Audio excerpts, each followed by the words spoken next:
नमस्कार। इमेजिन कीजिए एक ऐसी दुनिया जहां ऑयल और डीजल के प्राइसेस आसमान छूने लगे, ट्रांसपोर्ट महंगा हो जाए, खाने पीने की चीज़ें आउट ऑफ बजट हो जाएं और पूरी दुनिया की इकोनॉमी एक झटके में रुक जाए। Sounds like a nightmare, right? पर अनफॉर्चुनेटली ये नाइटमेयर अब एक रियलिटी बन चुका है। Welcome to 2026 oil crisis. आज 8 अप्रैल 2026 है और पिछले कुछ हफ्तों में दुनिया ने हिस्ट्री का सबसे बड़ा ऑयल सप्लाई डिस्ट्रप्शन देखा है। यूएस, इजराइल और ईरान के बीच चल रही वॉर ने पूरी दुनिया को हिलाकर रख दिया है। ब्रेंट क्रूड ऑयल के प्राइसेस $100 पर बैरल क्रॉस कर गए थे। हालांकि आज एक फ्रेजाइल सीज फायर की न्यूज के बाद प्राइसेस थोड़े से गिरे हैं, अराउंड 95 बैरल के पास आए हैं, लेकिन खतरा अभी भी टला नहीं है। इस क्राइसिस में मेन विलन है स्ट्रेट ऑफ हॉर्मुज का ब्लॉक होना। ये एक पतला सा समुद्री रास्ता है जहां से दुनिया का 20% ऑयल गुजरता है और ईरान ने इस रास्ते को ब्लॉक कर दिया है। आज के इस वीडियो में हम समझेंगे कि 2026 का ऑयल क्राइसिस 1973 के ऑयल डिसरप्शन से कैसे अलग है, ओपेक और आईईए क्या कर रहे हैं और सबसे इम्पॉर्टेंट, एक आम नागरिक की जेब यानी कि आपकी और मेरी जेब के ऊपर इसका क्या असर होने वाला है। जब भी ऑयल क्राइसिस की बात होती है तो इकोनॉमिस्ट को 1973 का ऑयल क्राइसिस याद आ जाता है। 1973 और 2026 में जमीन आसमान का फर्क है। तो लेट्स ब्रेक इट डाउन। तो 1973 में हुआ क्या था?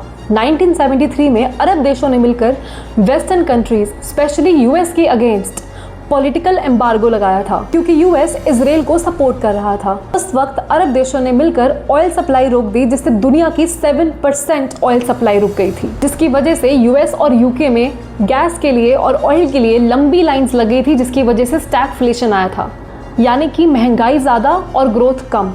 अब आते हैं 2026 पर। ये कोई पॉलिटिकल बॉयकॉट नहीं है, ये एक फिजिकल डिस्ट्रप्शन है। वॉर की वजह से इंफ्रास्ट्रक्चर और ट्रांजिट रूट्स रुके हुए हैं एंड सप्लाई हिट 1973 से 4.5 टाइम्स ज़्यादा, which is 20 million barrels per day and ये ग्लोबल सप्लाई का 20% है। लेकिन पता है सबसे बड़ा डिफरेंस क्या है? 1973 में सबसे ज़्यादा इम्पैक्ट इसका वेस्टर्न कंट्रीज और यूरोप पे हुआ था, लेकिन 2026 में इसका सबसे ज़्यादा नुकसान एशियन कंट्रीज को हो रहा है। Countries like India, Vietnam, Pakistan, हम सभी कंट्रीज का almost 80% oil straight of Hormuz से आता है। मतलब इस बार आग हमारे आंगन में लगी है।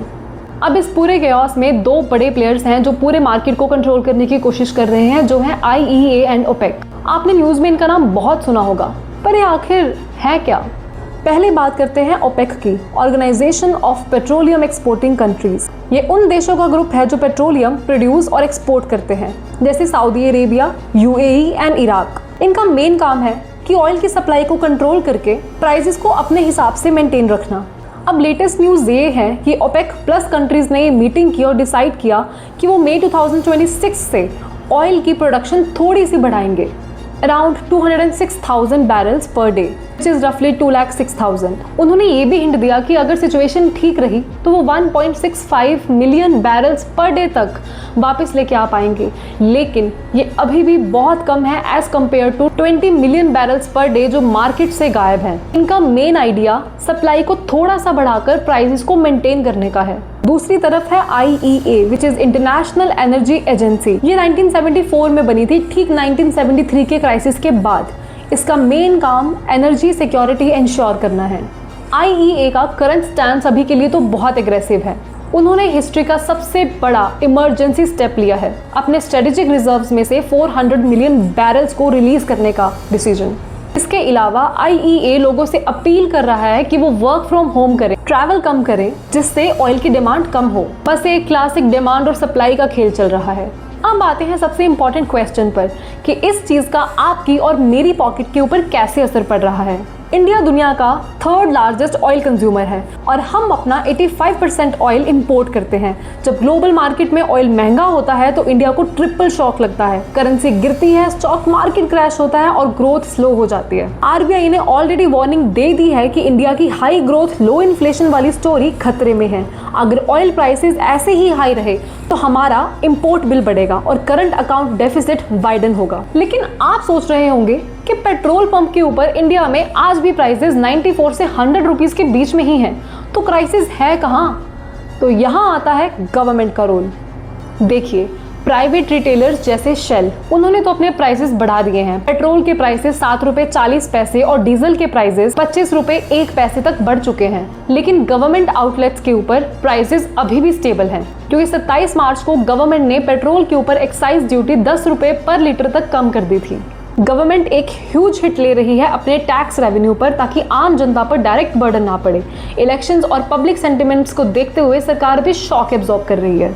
लेकिन अब सवाल ये है कि ये कब तक चलेगा? अगर वॉर लंबी खिंच जाती है तो गवर्नमेंट को भी प्राइसेस बढ़ाने पड़ेंगे। ऑयल महंगा होने का मतलब सिर्फ पेट्रोल महंगा होना नहीं है, ट्रांसपोर्ट महंगा होगा, जिससे सब्जियां, फ्रूट्स और एफएमसीजी प्रोडक्ट्स महंगे होंगे। यहाँ तक कि फर्टिलाइजर्स भी नेचुरल गैस और ऑयल से बनते हैं। तो खेती महंगी होगी और फूड इन्फ्लेशन आएगा। एक मिडिल क्लास इंसान के लिए इसका मतलब है कॉस्ट ऑफ लिविंग का बढ़ना और सेविंग्स का कम होना। तो अब आगे क्या होने वाला है? आज 9 अप्रैल को, कल 8 अप्रैल की सीज फायर की न्यूज़ के बाद मार्केट में थोड़ी सी राहत मिली थी, लेकिन सीज फायर टूटने के बाद आज हालात फिर से वैसे ही हो गए हैं और ऑयल की कीमत $110 प्लस पर बैरल हो चुकी है। अगर हालात ऐसे ही चलते रहे तो ऑयल के प्राइसेस बढ़ने वाले हैं और एक इकोनॉमिक स्लोडाउन बहुत ही जल्द देखने को मिलने वाला है। अगर स्ट्रेट ऑफ हॉर्मुज बंद रहा तो हम एक इकोनॉमिक डिजास्टर की तरफ बढ़ रहे हैं। मई से ओपेक की इंक्रीज्ड सप्लाई भी इस इतने बड़े गैप को फिल नहीं कर पाएगी। अब इन बढ़ते ऑयल प्राइसेस की वजह से एविएशन सेक्टर के ऊपर भी बहुत बड़ा इम्पैक्ट देखने को मिल सकता था, लेकिन गवर्नमेंट ने एविएशन सेक्टर को रिलीफ देते हुए लैंडिंग और पार्किंग चार्जेस में 25%, 25% की कटौती दी है। लेकिन बढ़ते ऑयल प्राइसेस को देखकर इसका भी प्रेशर गवर्नमेंट के ऊपर और बढ़ता जा रहा है। इंडिया की इकोनॉमी स्ट्रांग है, हमारे पास हमारे फॉरेन रिजर्व्स भी है और रशिया से भी हमें कुशन प्रोवाइड होता है, लेकिन इन ग्लोबल शॉक वेव्स से हम भी नहीं बच पाएंगे। अब आपको क्या लगता है, क्या इंडियन गवर्नमेंट ने टैक्सेस कम करके ठीक किया या उनको टैक्सेस फिर से बढ़ा देने चाहिए? आप अपनी राय कमेंट सेक्शन में ज़रूर बताइए। If you find this video informative, then do like and do not forget to subscribe. See you in the next video. तब तक के लिए stay happy, stay safe. जय हिंद।